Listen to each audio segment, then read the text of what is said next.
قرآن مجید کی ایک آیت اکثر ہمیں جو یہ صوفیاء کی کتابیں ہیں، تصوف کے مصادر مراجع ہیں، ان میں لکھی ہوئی ملتی ہے اور اس سے بڑے بڑے تصورات ثابت کی جا رہے ہوتے ہیں۔ میں مثبت طور پہ پوچھوں گا کہ آپ کی نظر میں اس آیت سے کیا مراد ہے؟ قرآن مجید کی سورہ حدید میں آیت ہے اللہ کے بارے میں کہ هو الاول والآخر والظاہر والباطن، یہ اول آخر ظاہر باطن اللہ کی صفات ہیں، ان سے مراد کیا ہے؟ دیکھیے، ہم جس دنیا میں رہتے ہیں انسان کی حیثیت سے، اس دنیا میں ہمارے لیے یہ تصور کرنا کہ کوئی چیز زمان و مکان سے بالاتر ہو سکتی ہے، یہ ممکن نہیں ہے۔ یعنی ہم پیدا ہوتے ہیں، شعور کی عمر کو پہنچتے ہیں، اور جو کچھ ہم دیکھتے ہیں وہ یا زمان میں ہے یا مکان میں ہے۔ یعنی ایک لمحہ بھی ایسا نہیں کہ جس میں ہم زمان سے مجرد ہو سکتے ہوں۔ یعنی جب ہوتے ہیں تو سو جاتے ہیں، اٹھتے ہیں تو پھر وہی دنیا ہوتی ہے۔ پھر وہ دنیا بتاتی ہے کہ زمان کے وہ کیا کیا مراحل ہیں جو گزر چکے ہوئے ہیں، صبح ہو گئی تھی یا شام ہو گئی ہے۔ اسی طرح کا معاملہ مکان کا ہے۔ یعنی ہمارے لیے یہ تصور کرنا کہ کوئی وجود، کوئی شے ایسی بھی ہو سکتی ہے کہ جو کسی مکان میں نہ ہو، تو یہ ٹائم اور سپیس کی دنیا ہے جس میں ہم رہتے ہیں۔ اس میں ظاہر ہے کہ جب ہم اللہ تعالیٰ کا تصور قائم کرتے ہیں تو اپنی اس مجبوری کی وجہ سے اس میں بھی اسی طرح کا تشریح کا طریقہ اختیار کر لیتے ہیں۔ یہ جو ہمارے ہاں علم کلام کے مباحث ہیں، یہ کہاں سے پیدا ہوئے ہیں؟ یہ اللہ تعالیٰ کی ذات یا اس کے خلق و امر کو سمجھنے سے پیدا ہوئے ہیں۔ یعنی جب انسان نے اپنی عقل سے سمجھنا چاہا ہے تو ظاہر ہے کہ وہ اپنے مقدمات سے باہر نہیں نکل سکتا۔ اس کی مادی دنیا، اس کے مشاہدات، اس کا زمان، اس کا مکان، اس کے ہاں علم اور قدرت کے تصادم کی صورتیں، تو وہ انہی کے اندر الجھ کر ان سب مسائل کو حل کرنا چاہتا ہے۔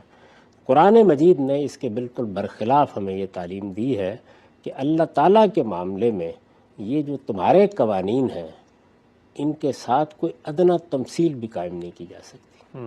اور اس طرح یہ سبق بھی دیا ہے کہ ہمارا سارا علم در حقیقت ہماری اس دنیا میں تمثیل پر قائم ہے۔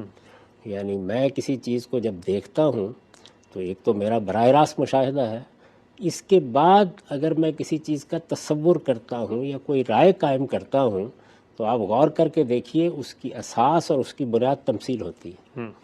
یعنی ایک چیز میرے مشاہدے میں آئی، ایک تجربے میں آئی، میں کبھی ماضی پر اس کا اطلاق کر کے اس کو سمجھتا ہوں، کبھی مستقبل پر اس کا اطلاق کر کے اس کو سمجھتا ہوں۔ تو دنیا میں چیزیں چونکہ تمثیل سے روبعمل ہوتی رہتی ہیں، اسی چیز کو آپ کے ہاں فقہ میں قیاس کہا جاتا ہے۔ وہاں بھی کیا ہوتا ہے؟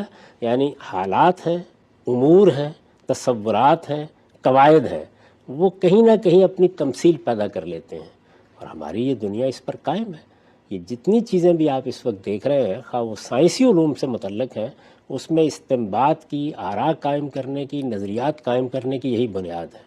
تو اللہ تعالیٰ نے ہمیں قرآن مجید میں یہ بتایا ہے کہ لیس کمثلہ شیء، یعنی اس دنیا کی کوئی چیز، یہ جو زمان و مکان کی دنیا بنائی ہے، یہ جو مادی دنیا بنائی گئی ہے، اس کی کوئی چیز بھی اللہ تعالیٰ کے ساتھ، اس کی ذات کے ساتھ کوئی ادنا مماثلت بھی نہیں رکھتی۔ نہیں رکھتی تو اس کا مطلب یہ ہے کہ ذات بھی ہمارے علم سے ماورا ہے، اس کی صفات بھی اپنی اصل صورت میں ہمارے علم سے ماورا ہیں، اور خلق و امر کس طرح سے ہوتا ہے وہ بھی اصلاً ہمارے علم سے ماورا ہے۔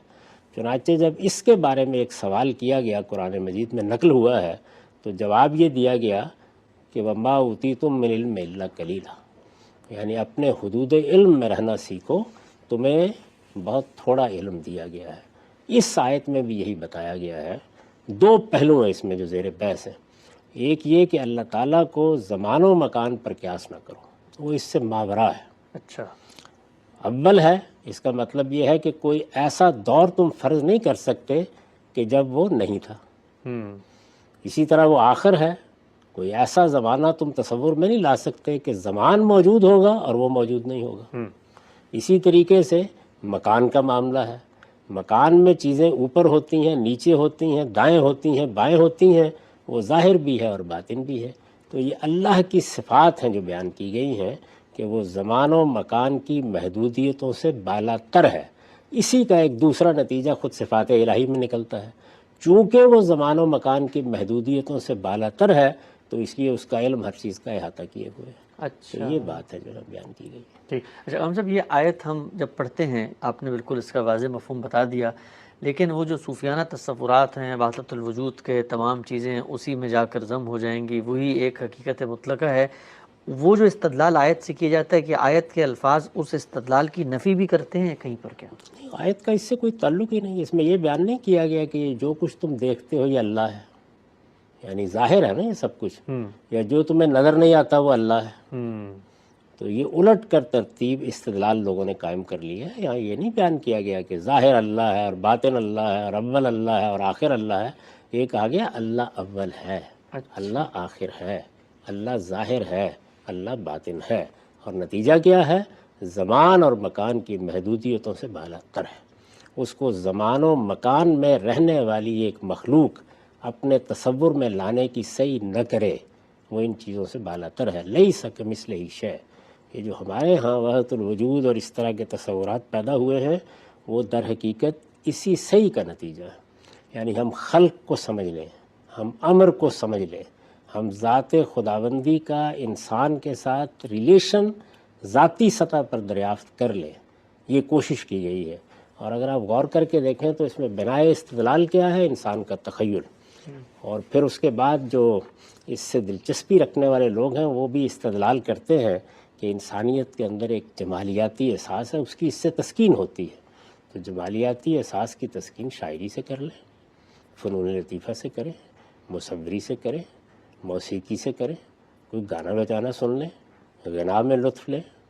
یعنی اس کے لیے مذہب کو تختہ مشق بنانے کی کیا ضرورت ہے؟ مذہب حقائق کا نام ہے، اور وہ حقیقت یہ ہے کہ ذات خداوندی اپنی ذات کی حیثیت سے اور اس کا خلق و امر ہمارے علم کے حدود سے ماورا ہے۔ یہ تعلیم ہے قرآن مجید کی۔ اس کو زمان اور مکان کی محدودیتوں میں لا کر سمجھنے کی صحیح نہیں کرنی چاہیے۔ ہمیں جو تصور دیا گیا ہے قرآن میں وہ یہ ہے کہ اللہ تعالیٰ کی صفات کا ایک پرتو چونکہ انسانوں میں بھی موجود ہے، تو بس اس کے حوالے سے ہم تصور کرتے ہیں کہ ہمارا پروردگار سراسر رحمت ہے، ہمارا پروردگار سراپا شفقت ہے، ہمارا پروردگار معاملہ کیسے کرتا ہے، بس وہ چیزیں۔ اس کی ذات اور اس کا خلق و امر یہ ہمارے حدود سے ماورا ہے، یہ تعلیم ہے قرآن مجید کی۔ ٹھیک۔ اچھا ہم صاحب، اسی سے متعلق سوال میں آپ سے پوچھنا چاہوں گا، پھر ہم جب کسی کو کوئی خدا کو نہیں مانتا اور اس کو خدا کی طرف لانا چاہتے ہیں اور اس کو بتانا چاہتے ہیں کہ خدا ہے، یہ حقیقت ہے، تو جب آپ کی شروع میں یہ بات اس کو بتا دی جائے کہ یہ ہمارے علم اور احاطہ ادراک سے ماورا ایک ذات ہے، تو پھر ہم اس کو اس خدا کا تعارف یا خدا کی طرف قائل کیسے کریں گے؟ یہ بات یہ ہے کہ ہم نے یہ کب دعویٰ کیا ہے کہ ہم خدا کو دیکھ کے آئے ہیں، یا خدا ہمارے معمل میں یا لیبارٹری میں پڑا ہوا ہے اور ہم نے اس کے اجزاء کو تحلیل کر کے دیکھ لیا ہے تو آئیے آپ کو دکھانے کے لیے آئے ہیں۔ یعنی دین کی دعوت یہ تو نہیں ہے، دین کی دعوت یہ ہے کہ یہ کائنات، انسان، اس دنیا کا نظم، یہ سب اپنے وجود سے یہ بتا رہے ہیں کہ یہ کسی کے بنانے سے بنے ہیں۔ قرآن مجید نے کہا نا کہ ہم خلق من غیر شیء، یعنی یہ کیسے ہو سکتا ہے کہ ایک چیز مخلوق ہے اپنے وجود سے بتا رہی ہے اور اس کا کوئی خالق نہ ہو؟ تو ہم صرف یہ بتاتے ہیں کہ یہ کائنات اپنے وجود سے خالق کا تقاضا کرتی ہے۔ یعنی استنباطی استدلال۔ استنباطی استدلال، یہ عقلی استدلال ہے، اس میں کسی چیز کا مشاہدہ نہیں کرایا جا رہا، اور یہ نہیں بتایا جا رہا کہ آئیے ہم آپ کو بتاتے ہیں اللہ کیسا ہے۔ اس کے بعد جب ایک انسان اس چیز کی معقولیت کو سمجھ لیتا ہے تو اسے بتایا جاتا ہے کہ اللہ تعالیٰ کی آیات کا مشاہدہ انبیاء علیہ السلام کو ہوا ہے، اور انہوں نے ہمارے لیے اس کی شہادت دے دی، اور ان کی یہ شہادت اس لیے صوفیانہ شہادت کے مقابلے میں ہر لحاظ سے قابل قبول ہو گئی ہے کہ اس کے نتائج ہمارے سامنے ہیں اور ہم اس کا جائزہ لے سکتے ہیں، اور وہ قرآن مجید کی صورت میں۔ تو قرآن مجید کو پڑھیے، اس سے آپ کو یہ معلوم ہو جائے گا کہ آپ کا پروردگار کیا صفات رکھتا ہے اور آپ کا پروردگار انسانوں سے کیا معاملہ کرتا ہے۔ یعنی اللہ تعالیٰ کے صفات، اللہ تعالیٰ کے سنن، یہ ہے قرآن مجید کا موضوع، ان کا ہم تعارف کراتے ہیں۔ اسی سے اللہ کی سچی معرفت پیدا ہوتی ہے۔